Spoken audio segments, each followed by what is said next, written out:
Right, thank you. Good.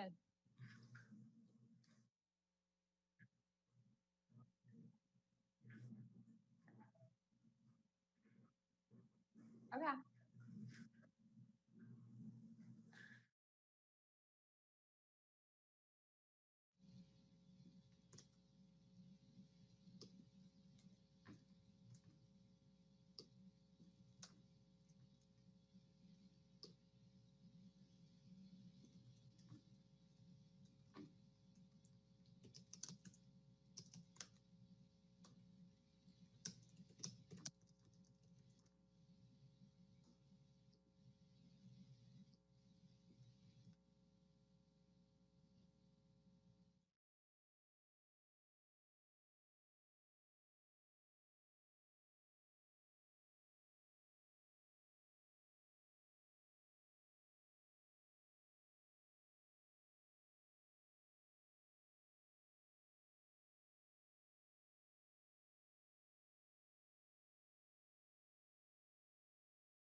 Good evening. Welcome to Chicago Tonight. I'm Paris Schutz. And I'm Brandis Friedman. On the show tonight, we were so exhausted.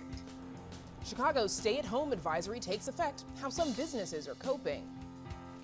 I'm supposed to believe Joe Biden is going to be president? Former Republican Congressman Joe Walsh on how conservative media and the president are trying to sow doubt about the election. We can also modernize infrastructure. What President-elect Joe Biden's transportation agenda could mean for Chicago. I'm in an impossible situation. It's a she session, how the coronavirus has caused a mass female exodus from the workforce. United Airlines hopes to create a COVID travel corridor between London and New York. That and more from Cranes. What medical professionals and institutions can do to make healthcare anti-racist. The city's Commissioner of Business Affairs and Consumer Protection on the state of small businesses as we head into winter. My mom said not to play with you. And 60 years after Ruby Bridges integrated her New Orleans grammar school, we revisit our conversation with the civil rights icon.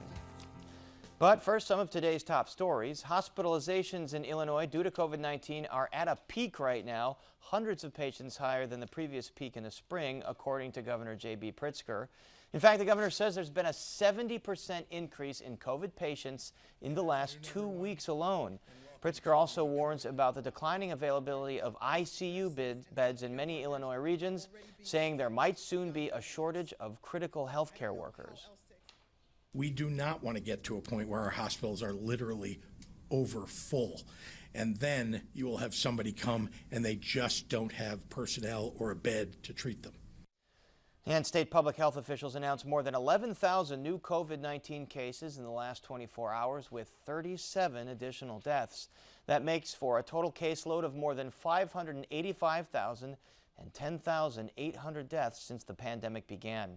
The 7-day testing positivity right now is 14.7%. Some temporary relief for restaurants that are relying on delivery apps for business. Mayor Lori Lightfoot announces a new proposal to limit the fees charged to restaurants by third-party delivery services like Uber Eats and Grubhub. That fee would be capped at 15% as the pandemic and partial shutdowns continue, but would be allowed to rise back up to as much as 30%, where it is now, when business goes back to normal. Lightfoot says the new cap will provide a boost to locally owned independent restaurants. And Mayor Lightfoot, along with Chicago Public Schools CEO Janice Jackson, are scheduled to appear on our program tomorrow evening. And now, Brandis, we toss it back to you. Paris, thank you. It's been a solid 8 months since government leaders in Chicago and Illinois began asking residents to limit their activities due to the coronavirus. A new round of that took effect in the city starting today.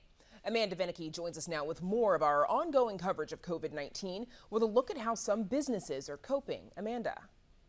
Brandis, we've been through orders to stay at home. We've been through state mitigations like every region of the state is in now that limit the size of social gatherings, put curfews on businesses for how long they can stay open, and that ban indoor dining and bar service. As of today, Chicago also under an advisory. Mind you, it is not an order. It's more like a strongly worded recommendation in which residents are advised to only leave home to go to work or school or for essential needs, such as seeking medical care, going to the grocery store or pharmacy, picking up takeout food, or receiving deliveries.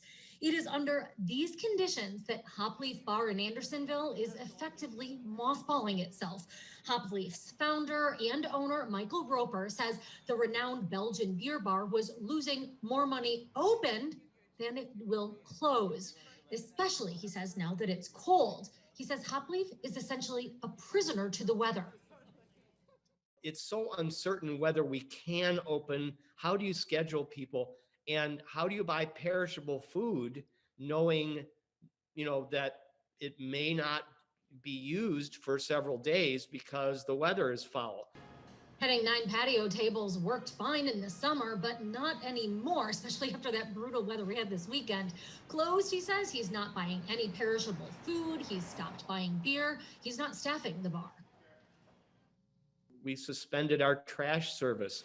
We shut down, we have 29 coolers here. We shut down almost all of them. Today, as I speak, we are doing a final cleaning of our draft system. We'll be shutting that down. That means we're shutting down several electric motors that run 24 hours a day. We've turned our heat down to just what it has to be to keep the pipes from freezing.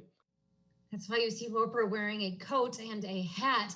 He can go on there without customers or without employees. He can suspend or reduce insurance, work comp payments, and there's no more expenses to license music if nobody's around to listen to it. He believes that closing now will be Hopleaf's ticket to survival down the road. For example, when we've got a vaccine. Now, Les Sud, which serves up French Mediterranean cuisine in Roscoe Village, is likewise closing its doors for the time being. Owner Sandy Shen says the employees made a collective decision that this was the best choice given the rise in coronavirus cases. It wasn't that Les Sud was losing money. The restaurant went to the trouble of putting up domes for outdoor dining, and they were booked through the end of the year. We probably only have like a couple left on Monday night, 9 o'clock, and then like one left on Tuesday night. But most of them, are completely booked. And I have people even reach out to me personally, like, Sandy, can you get us in, Yeah. Rather, she says it was that running a restaurant in these conditions was exhausting. For me, it's mostly the fear. I worry so much every day. Just doing like triple amount of work to sanitizing, to pay attention to the staff, make sure, they're healthy and not even like, oh, my sore throat. I'm like, well, if you have sore throat, you can't come to work. So that was hard. It's mostly the fear. She does have a restaurant in Evanston, Coy, that remains open for takeout because she says it's that sort of food that is more available for that. And now you have other places that have changed their business models entirely, like the Corner Bar in Bucktown, which Peregrine Ignatius has owned since 2018. Like, we didn't want to take over and like ruin the awesome Chicago dive bar that, it's been around forever. Supposedly it used to be an ice cream shop during Prohibition. The bar was closed, the dive bar that is, was closed for months early in the pandemic. And then rather than totally shut down again when she still has rent to pay, the Corner Bar lately has become a sort of corner store instead. We got coffee, beer, wine, we sell cigarettes. We're working on expanding our snack situation here. Is Dark Matter coffee, by the way, so local supporting local. She says they are considering converting one of their draft beer lines into one that pours draft iced coffee instead. We're being as safe as we can without, I don't, if the city tells me we have to close completely, then we will, but I don't, don't want to do that if I don't have to. Now, again, all regions of the state of Illinois are under state mandated mitigations, but there is no Illinois stay-at-home order. Governor J.B. Pritzker, however, has repeatedly said that it is something that he is considering. Brandis, back to you. An ice cream shop during Prohibition, Amanda. I think that warrants further investigation. It's an Ask Jeffrey. I'll check it out. I volunteer. Thanks so much.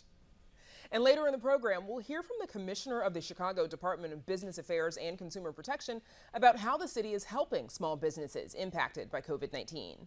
But first, we go back to Paris for a look at Joe Biden's transportation agenda. Paris. That's right, Brandis. Could a new president give steam to Chicago transportation projects? President-elect Joe Biden has long been an advocate for public transit, he says, often mentioning his daily commutes to Washington on Amtrak. On the campaign trail, Biden said he'd expand federal investments in America's infrastructure and transit systems. We'll build back better with modern roads, bridges, highways, broadband, ports and airports as a new foundation for economic growth. But will Biden's rhetoric turn into concrete action, especially if the Congress is split? Joining us with more are Kate Lowe, professor of urban planning and policy at the University of Illinois at Chicago, Obey Reed, president and CEO of Equiticity, a racial justice advocacy group that studies transportation and mobility, and Joe Sweeterman, director of DePaul's Chaddick Institute for Metropolitan Development. Welcome, all of you, to Chicago tonight. Joe, I'll start with you because I had the heads of the transit agencies on here a few months ago. They said, thanks to the CARES Act, they're going to be good up until the beginning of next year. So after that, Joe, what's going to be the status of PACE, Metra, and the CTA? Yeah, that's exactly right, Paris. We've got a kind of a freight train heading for a wall here. Fortunately, Biden's inauguration comes right about the time D-Day happens for a lot of these transit agencies. So we could see something pretty quick out of the blocks, a second stimulus bill that our transit agencies just to buy some time until we figure out how to deal with this terrible epidemic. But boy, there's going to be a lot of people in line this time. Intercity bus companies like Greyhound, convention centers. It's going to be quite a thing to watch. Not to mention city government, state government. A lot of people have a lot of needs right now. Kate Lowe, what do you think is going to be different about President-elect Biden's transportation policy compared to President Trump's? So there's going to be a number of major differences, but I think we're going to see some continuity with the policies that characterize the Obama administration. I think we're going to see a lot more discretionary grant making to transit as we did during the recovery from the Great Recession.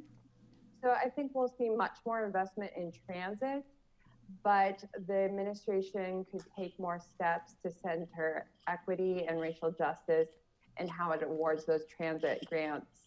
We've seen cases where transit spending in Detroit and New Orleans didn't address the mobility needs of predominantly Black riders. And Obey Reed, I want to address that issue with you because Biden has promised to center communities of color in his infrastructure plan. So tell me what that would look like.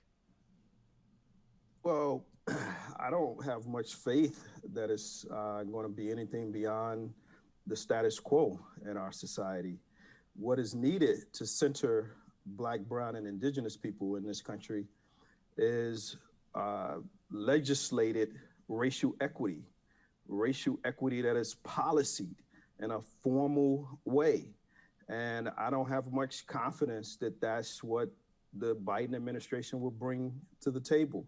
What we advocate for beyond the legislation is a new way, a tectonic shift around how we think about transportation serving the needs of marginalized racial groups. And that is not something I feel confident that Biden will champion. So you're not seeing that in his platform quite yet. You know, a project locally that is designed to do that is the extension of the Red Line from 95th down to 103rd. There we're looking at a map of it. Kate Lowe, do you think a Biden administration would be good news for this project because it's probably going to need federal funding and it's been talked about for years? Absolutely. So under a Biden administration, I do think the purse strings around those capital investment grants will be loosened and that process will be easier. Unfortunately, there's an increasing emphasis on local match. So I think the Biden administration will value the equity benefits of that extension. However, we know the larger fiscal crisis Chicago and the state are under. So the federal dollars will require local dollars. So there's still some significant challenges, although I'm excited that the next planning phases are going forward with that crucial investment. Joe Sweeterman, do you think that should be a priority given all the transit needs here? I mean, Metro needs an upgrade, other CTA lines need an upgrade. Well, mostly around the country, agencies are saying at the moment we have to proceed ahead with what we're doing pre-pandemic because we just don't know what the loop's going to be like, what transit use is going to be like. That's a crystal ball exercise right now. But I will have to say, things are really going to be tough the next few years. You look at just CTA ability to maintain its bus system, and we may be forced with some really tough trade-offs. You know, do we push ahead with the red line extension if it means the blue line not getting the repairs it needed, or the bus rapid transit system not growing as fast? And unfortunately, those of us that push for transit want to see it all happen. But boy, it's going to be tough because right now, just maintaining the system is going to be a real difficult thing. All right, Obey Reed, you talked about not having confidence that the Biden administration is going to push forward with equitable transportation projects. What would a project, what's an ideal project in Chicago that would fulfill that goal of racial equity? Sure. So one of the things that we've advocated for here in Chicago is a focus on what we call community mobility rituals. You know, traditionally, the transportation sector focuses a lot on infrastructure, and Black, Brown, and Indigenous communities, infrastructure is not enough to overcome the barriers, the vast barriers that stop people from exercising their right to all of the mobility options that may be available. And community mobility rituals such as community bicycle rides, neighborhood walking tours, public transit excursions serve as a vehicle to help people reimagine how they connect with transportation and reimagine how they move around their neighborhoods and their cities. And there's also solid academic research that shows that this work could have a potential in reducing violence at the neighborhood level. And violence is one of the biggest barriers that stop people from active forms of transportation, such as walking, biking, and transit. It's a very interesting concept. Kate Lowe, what about things like bike lanes, bus rapid transit, things that kind of got a start under the Obama administration, championed by Mayor Rahm Emanuel? Do you think those will get more funding? So in the platform, I saw some signals and interest in a concept that's called complete streets. That's the idea that our streets should not just serve cars. So we see some indication that these multiple modes of transportation might be given some priority. However, that takes resources, and I don't see a tremendous shift in emphasis from highway building to multimodalism, but I do see some incremental prospects for change around those modes. I do see a couple of indications that there might be some attention to racial justice in that, with the idea of a community restoration fund and the idea that we need to bring more stakeholders to the table. But much work remains to be done. One stakeholder might be a former mayor of Chicago. Rahm Emanuel's been floated as a name for transportation secretary. Joe Sweeterman, how would transit advocates react to a possible Secretary Rahm Emanuel? Yeah, that's been a really fun story this week. And I think there's kind of a mixed feeling about people because in one respect, Rahm surprised us by pushing the bike lanes, by investing in O'Hare, by taking some interest in CTA. I think what we all want is somebody out there championing transit and some of the neighborhood equity issues. And but Rahm is in an awkward spot, you might say, because he's not associated with sort of bricks and mortar transit as much as he is with being the chief of staff and things. So it's really divided views on that very question. All right, I'm going to have to leave it there. My thanks to Obey Reed, Joe Sweeterman, and Kate Lowe. And up next, how the COVID-19 recession has impacted women in the workforce, so please stick around. We can get past the idea of turning this into a political topic and really get to serving our communities. That's something I can get behind. Maybe we can use this as a calling card to unite.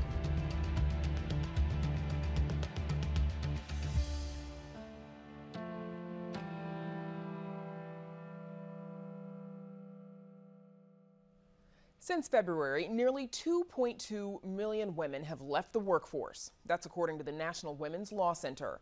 Economists and others are alarmed by the mass exodus of women taking place amid the coronavirus, which they say reverses the progress women have made in the workplace. And NPR reports that the ratio of women in the labor force has fallen to levels not seen since 1988.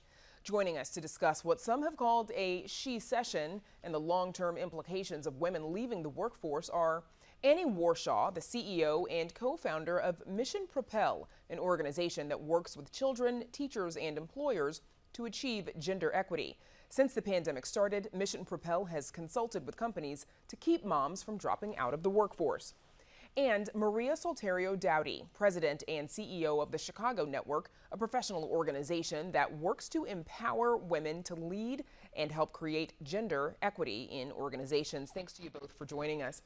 Annie Warshaw, let's start with you, please. What is causing women to leave the workforce? Is it their parental responsibilities and that whole juggle, or are they working in industries that are most affected by the pandemic? It's not a super easy answer, but in short, the inequities that existed before the pandemic and structural inequities that we had in the workplace have only been exacerbated and amplified by the pandemic. And women are having to make a choice between taking care of their kids, which they were the ones primarily doing before the pandemic, and staying in the workforce. And because of a number of issues, they're choosing to leave the workforce. So earlier today, we spoke with Angela Reyes. She's a mom of 4 in Berwyn, and she had to leave her job at a mental health hospital during the pandemic to take care of her children. 2 are in school and they have speech delays. Here's what she said. The teaching that I have to do with the kids is more hands-on with them because of the speech delay. And essentially I'm doing a lot of remedial stuff. So I'm getting a lot of support from the school to do that, thankfully. But it's still really, really intensive. And Maria, what challenge does juggling online learning or remote learning and caretaking pose for working parents, especially those who can't work remotely? It really creates kind of like a burnout situation. It's very difficult for them to know when the day starts and the day ends, because their work day it starts early in the morning with getting their families ready for remote learning. And then unfortunately that remote learning continues throughout the day. And then they end up also having to do work, and they're in meetings, they're on Zoom sessions, they're juggling both family and work all within a period of the same period of time. Angela also told us that while she was working, she felt like her work wasn't as flexible with her as they were with her male colleagues. Here she is again. The flexibility issue has just been very hard, especially when you see other coworkers, typically male, they get a lot more concessions at times. And that hurts, because if you're someone like me who, when I'm at a job, I try to put 100% and more into it.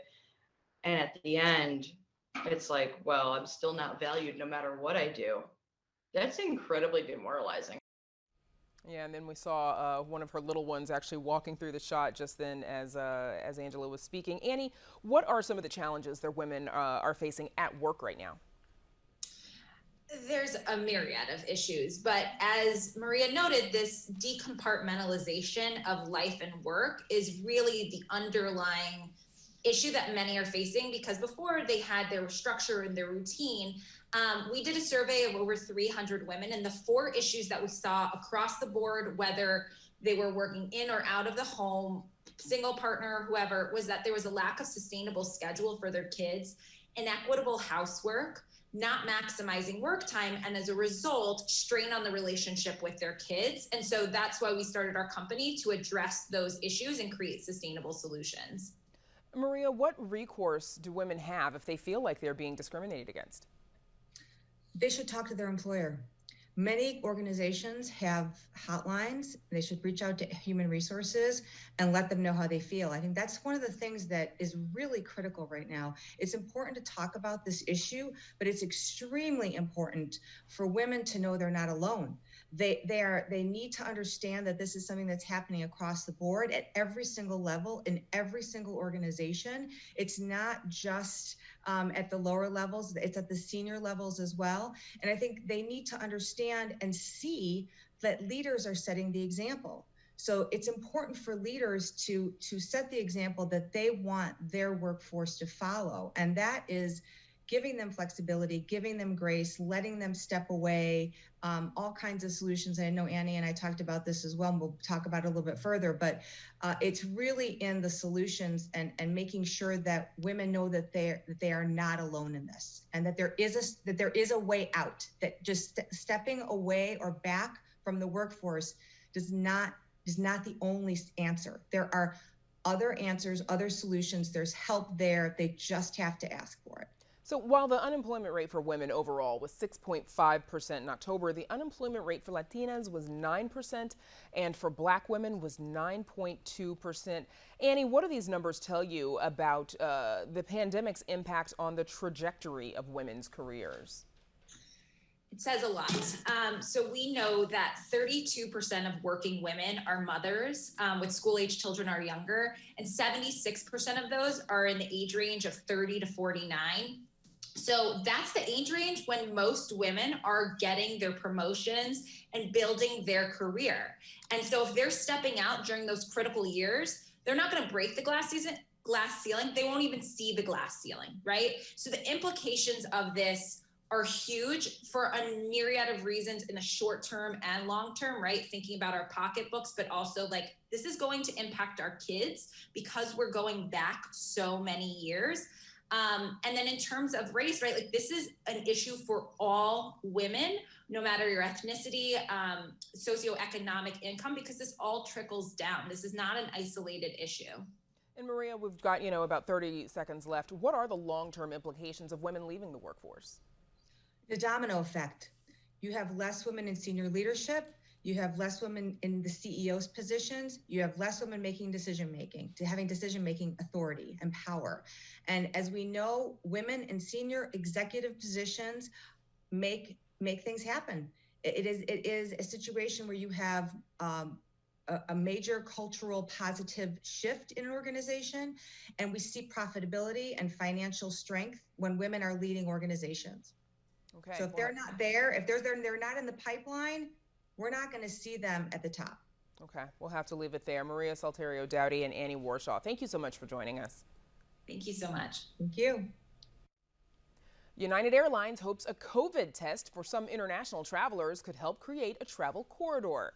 An even bigger hotel development may be in the works for trendy Fulton Market. And 4 local treasures get a nod from the American Institute of Architects Chicago chapter.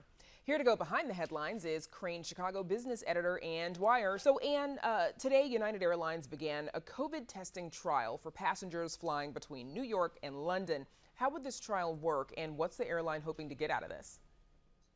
They're really hoping to get nothing less than to reestablish safe transatlantic travel, Brandis. The idea is that in this limited test, that all crew members and passengers would be administered a rapid COVID test. And if they're negative, they're allowed to get on the flight. And the hope is that by passing this test, the passengers could potentially avoid the lengthy quarantine regulations that exist on both ends of their journey. If this works, and it is a limited test on just this one flight, Monday, Wednesday, and Friday between Newark and London. But if it works, it really could signal a new way for us to travel safely between the U.S. and Europe. United has a lot riding on it, and frankly, so do its rivals. Yeah, I'll bet they're keeping an eye on it. So back here in Chicago, developers are planning a new hotel in Fulton Market. What would make this development special? Well, for one thing, it's just further proof that Fulton Market is still a hot neighborhood for investment despite the COVID downturn. What's on the drawing boards right now is what would be the largest or among the largest hotels proposed for the Fulton Market neighborhood.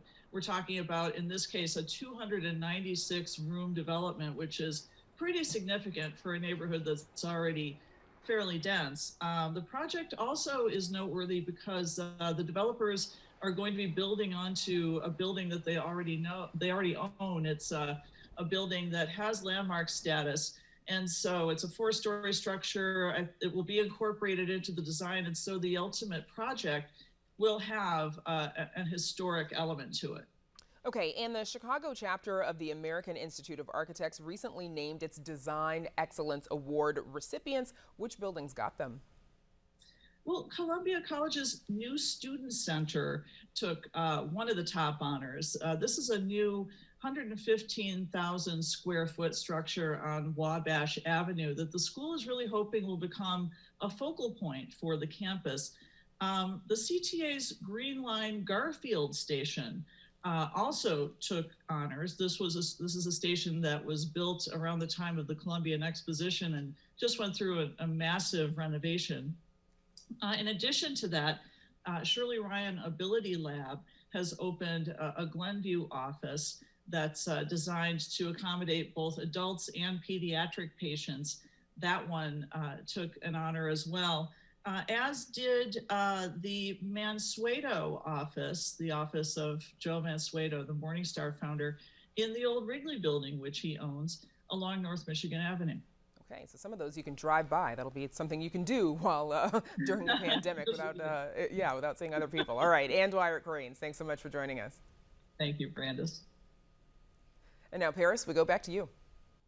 All right, thanks, Brandis. And still to come on Chicago Tonight, former Congressman Joe Walsh on President Trump's continued campaign of misinformation after his failed re-election bid.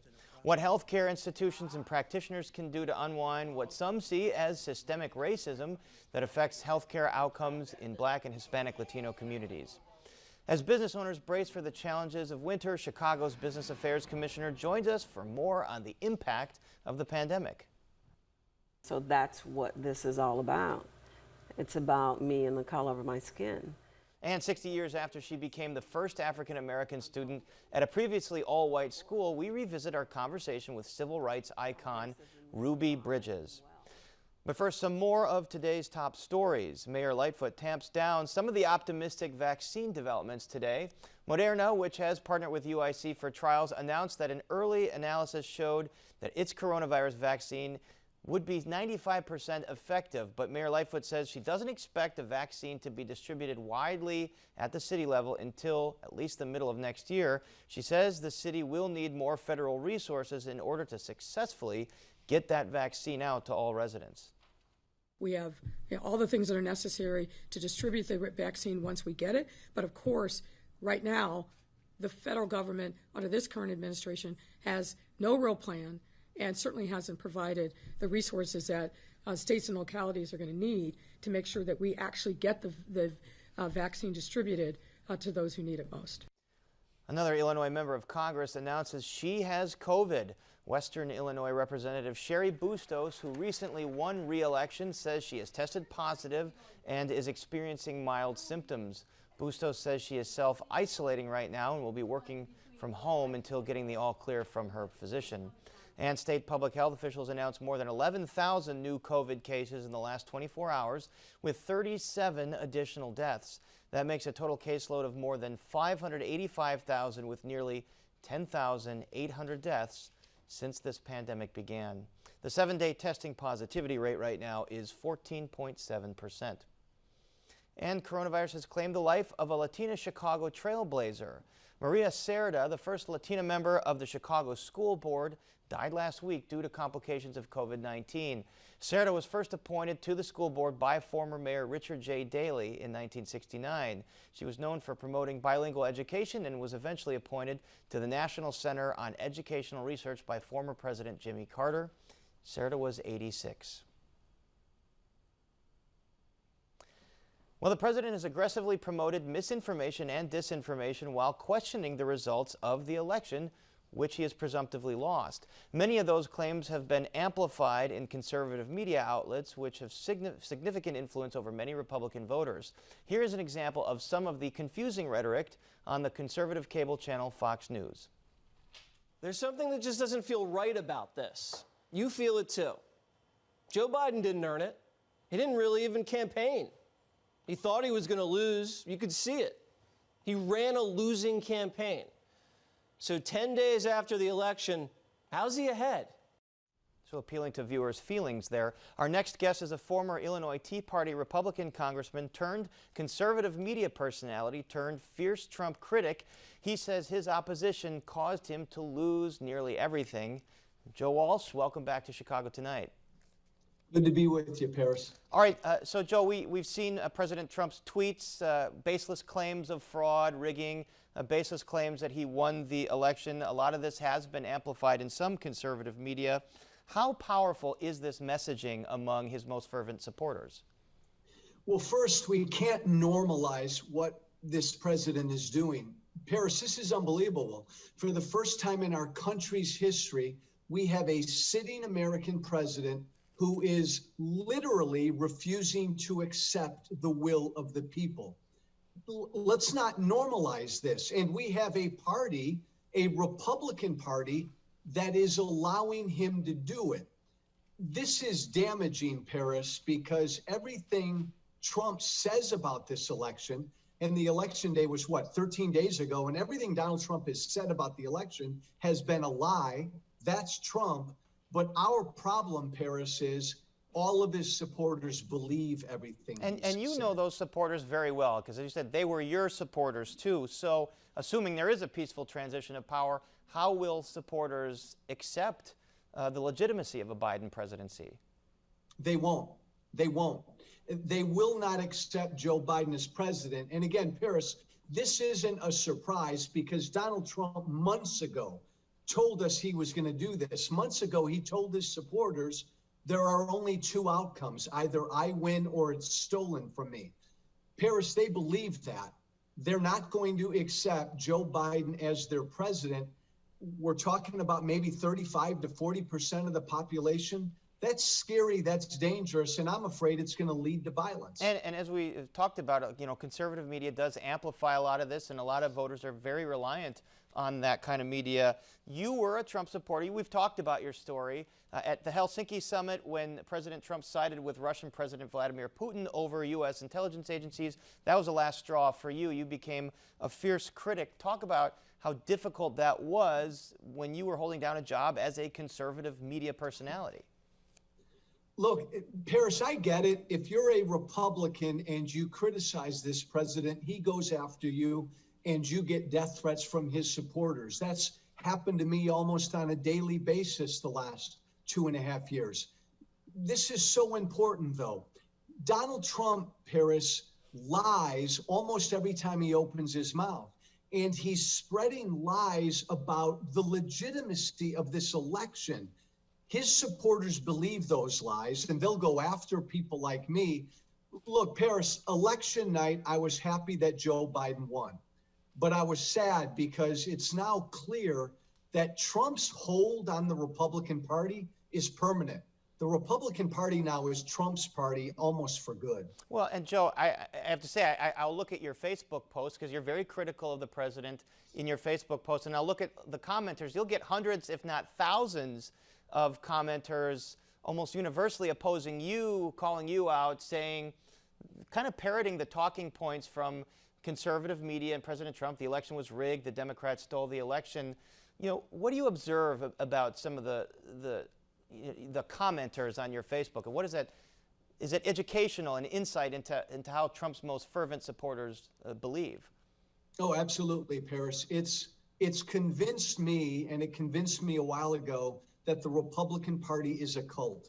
I'm not the only one who says that, but it is a cult. And Donald Trump lost. But here's the thing, Paris. Donald Trump won in a sense because he got his lie. He's able to tell his supporters that this election has been stolen from him. He's going to leave the White House with that lie. And because most of his supporters are cult members, they believe that lie and they will cling to him and stick with him. And Paris, this is why Republicans are afraid to go against Trump. And you've seen a slow trickle of Republicans that have come out and tepidly acknowledged the results of the election.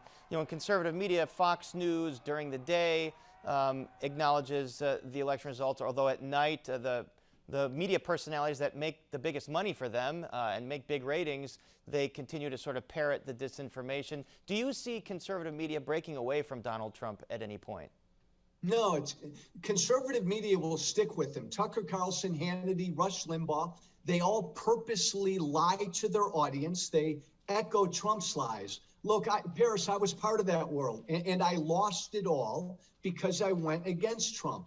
They don't want to lose it all. Tucker Carlson doesn't want to lose the money he's making. And as long as Trump's supporters, Paris, cling to him, then Hannity, Laura Ingraham, all of them will echo Trump's lies as well. I think it's going to last another 4 years. In Paris, I wouldn't be surprised if Trump wanted to run for president again. Well, it certainly seems like he's made overtones on that. So how would you advise President-elect Joe Biden to try and win over some of these fervent supporters that you know very well that still are on the fence over whether the result was legitimate?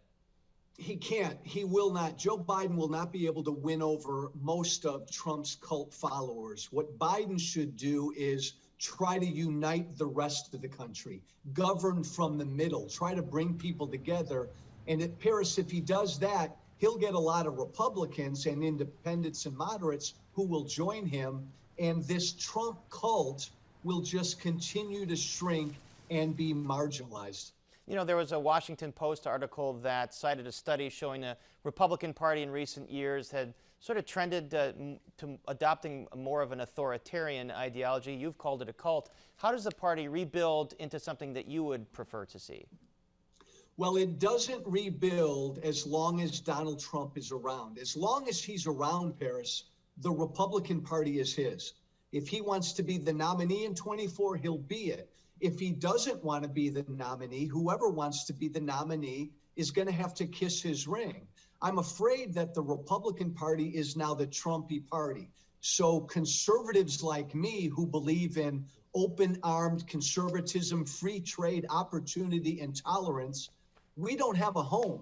I don't have a home. I think I'll be in the wilderness for a while, but I think the Republican Party, Paris, is shrinking and dying. And I think something new will come along. It's just going to take a while. All right, Joe Walsh, thank you very much for your insights. Great to see you. Thanks, Paris. And now, Brandis, we go back to you.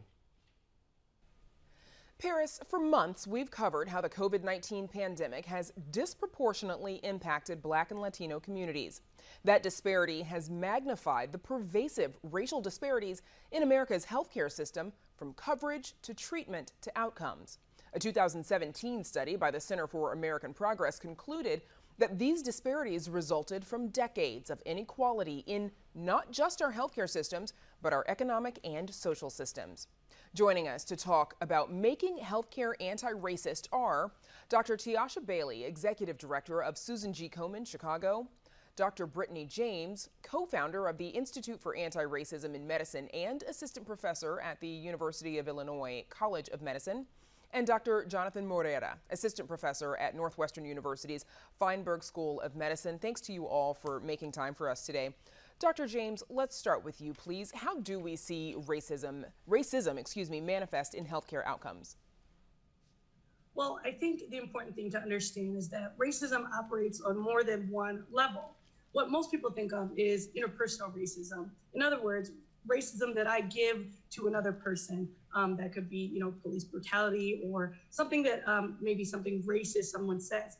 But for healthcare, it's really important to think about how racism manifests and affects patients looking at different levels, particularly the structural level, meaning the way that we build our institutions to create racial disparities. That could be policies that differentially affect Black or brown people, limiting their access to healthcare, for example. We just have to take a step back and understand that it's more than just a doctor or a nurse doing something racist to a patient. It's about the system that we built in healthcare that really creates these racial disparities. Dr. Bailey, of course, Susan G. Komen focuses on breast cancer. How do Black women's experience with treating breast cancer and their outcomes, how do they differ from those of other women?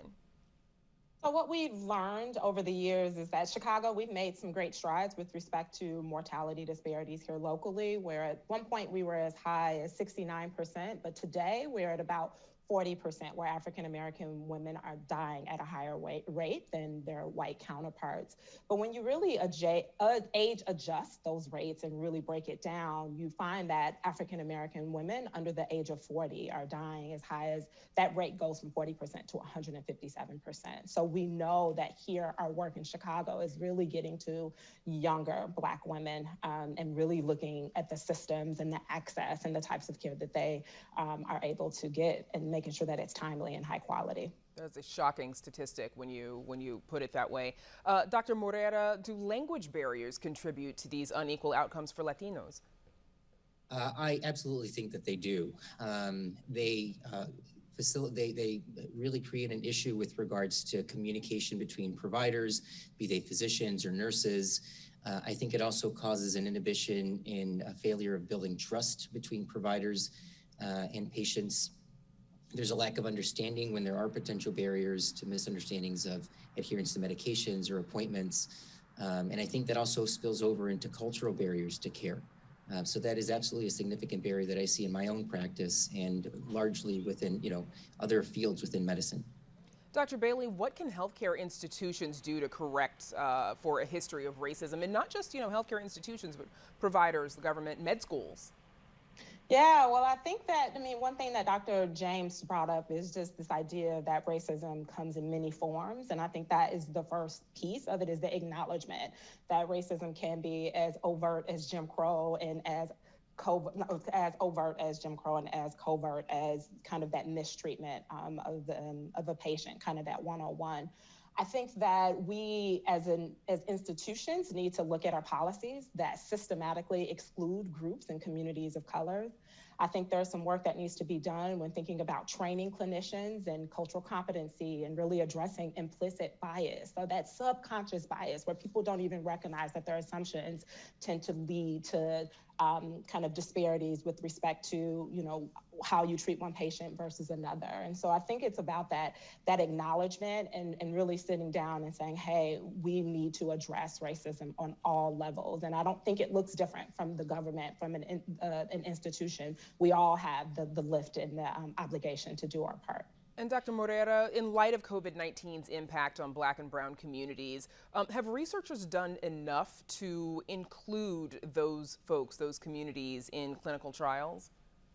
Well, historically, that's been a major barrier to translating the strides that we make in clinical trials to marginalized communities, Black and Brown communities in particular.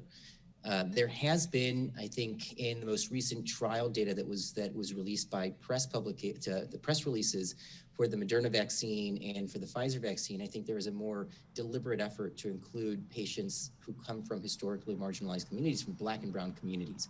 But I think there's a significant amount of work that needs to be done in designing clinical trials that actively recruit these patients. And I think in large part that also happens to be an issue where if we don't have enough Black and Brown researchers and physicians to design these kinds of clinical trials and to incorporate the needs of these communities, then we're going to continue to falter in representing the needs of all Americans.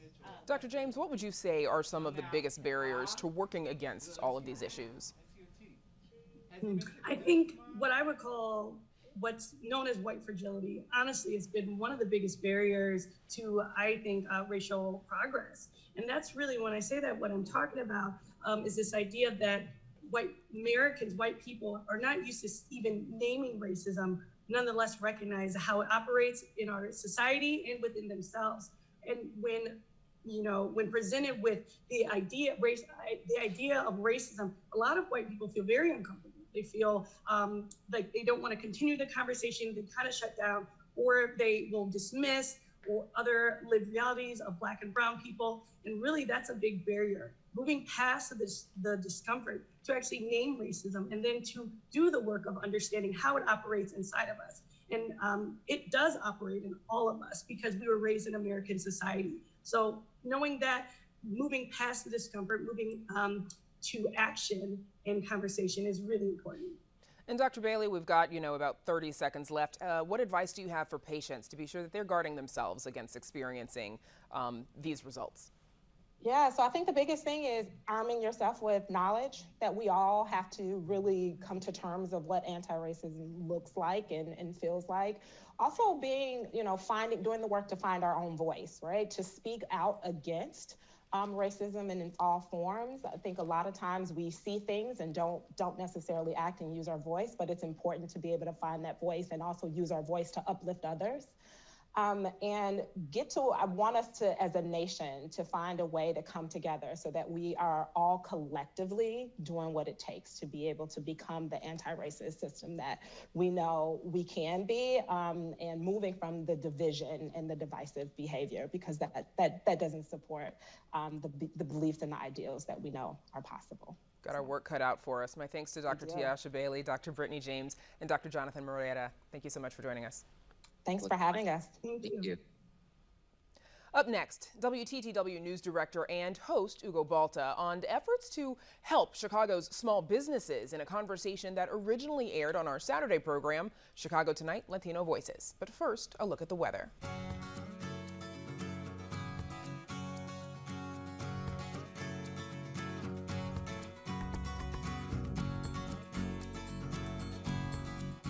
While COVID-19 cases in Chicago and Illinois climb to alarming rates, WTTW News is renewing our commitment to covering the virus daily.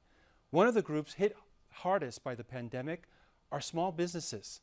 But Chicago officials say they're trying to help those businesses survive what appears to be, as President-elect Joe Biden put it, a very dark winter. Joining us now with more is Rosa Escareño, Commissioner of the Chicago Department of Business Affairs and Consumer Protection. Welcome, Commissioner. Thank you.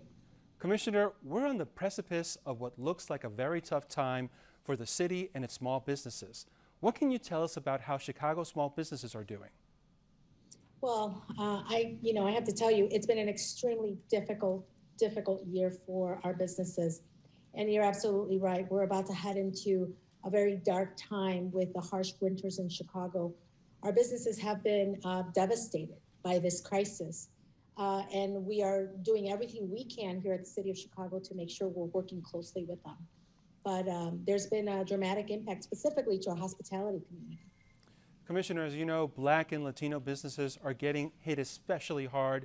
My colleague Parik Schutz interviewed an employee at a West Lawn business this week. Here's some of that conversation. COVID has impacted us a lot because, as you can see, people can't come inside and eat, during this whole time. And we actually had a lot of customers that would come and eat, after church, after certain sports, that would take place, So they would come in and eat, and now they just grab it to go. Or sometimes they don't want to come because of the whole reason that you can't sit, or be surrounded by other people. Now, data showed that the Paycheck Protection Program funds disproportionately went to the North Side businesses. Commissioner Escareño, what has the city done to get targeted help to other businesses? Sure. The story that I just heard, this is certainly, reality, specifically in our Latino community, right? Where we are so accustomed to being amongst our family, being close to friends and loved ones. But we do know that there have been areas of our city that historically have been disinvested. And when the federal money came here to Chicago, we know that traditionally businesses that have had banking relationships with the Small Business Administration, who pushed out the money, those were first in line. So those are not the businesses in our neighborhoods. Traditionally, South and West Side or low moderate income neighborhoods have traditionally not sought those types of loans. So the city have focused most of our efforts by prioritizing funds go directly into the neighborhoods where traditionally these small businesses, your mom and pop stores and small restaurants, have not had that lending history or that lending relationship. The mayor stood up and we all worked very closely together to stand up over $100 million over the past 8 months to ensure that we're putting money and making sure that we're making it more accessible for these businesses. All of our programs, our loan programs and our grant programs have had an equity lens to it. What that means is that we prioritize low and moderate income areas to receive certain portion of those funds. And that's how we've been able to get the money out into the neighborhoods. Commissioner Rosa Escareño, wish we had a little more time. Thank you so much for your insights. Thank you for bringing attention to this very important issue. We appreciate it. Back with more Chicago Tonight right after this. Chicago Tonight is made possible in part by the City Club of Chicago. Smart people may disagree about what makes a great city, but part of what makes Chicago great is that we don't have to agree. To run a city like ours, a lot of issues come up. The City Club of Chicago is a place to debate those issues and hear from the men and women who shape the policies, lead the industries, and tell the stories that define our city. For the free and open exchange of ideas, the City Club of Chicago. This past Saturday marked the 60th anniversary of a seminal event in the civil rights struggle. On that date, a 6-year-old girl named Ruby Bridges became the first black student at the all-white William Franz Elementary School in New Orleans. Bridges has been a guest on Chicago Tonight a number of times. Here she is in 2016 talking about what she sees as the root of racism. Now, as we mentioned earlier, your trip to first grade that day was immortalized in Norman Rockwell's painting, The Problem We All Live With. What is the problem we all live with? Do we still live with it? We are still living with it and dealing with it today, and that's racism, which is unfortunate. You know, today I spoke to some high school students and I said, you know, why are we still dealing with this? I mean, 50 years later. And I remember the one thing that also stuck out in my mind that first year was that there were some white parents who tried to send their kids back to school. And they were harassed because they were not protected by federal marshals and had to cross that same picket line. But even though they sent their kids, the principal, who was a part of the opposition, would take those kids and hide them so that they would never see me and I wouldn't see them. Eventually, I heard them. Mrs. Henry took me to where they were, and there was a little boy there who said, I can't play with you. I can't play with you because my mom said not to because you're a nigger. And I remember looking at him and thinking, so that's what this is all about. It's about me and the color of my skin. And so today when I see what's unfolding before us and how racism is alive and well, I think about that little boy and what he said. My mom said not to play with you.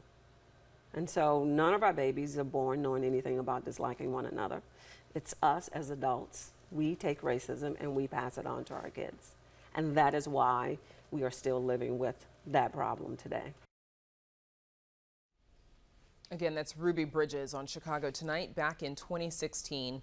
You can watch the full interview on our website at news.wttw.com/Ruby. And that's our show for this Monday night. Don't forget to stay connected with us by signing up for our daily briefing. And you can get Chicago Tonight streamed on Facebook, YouTube, and our website, wttw.com/news. You can also get the show via podcast and the PBS video app. And please join us tomorrow night live at 7. Now, for all of us here at Chicago Tonight, I'm Brandis Friedman. I'm Paris Schutz. Thank you so much for watching. Stay healthy and safe. Go Bears. Good night.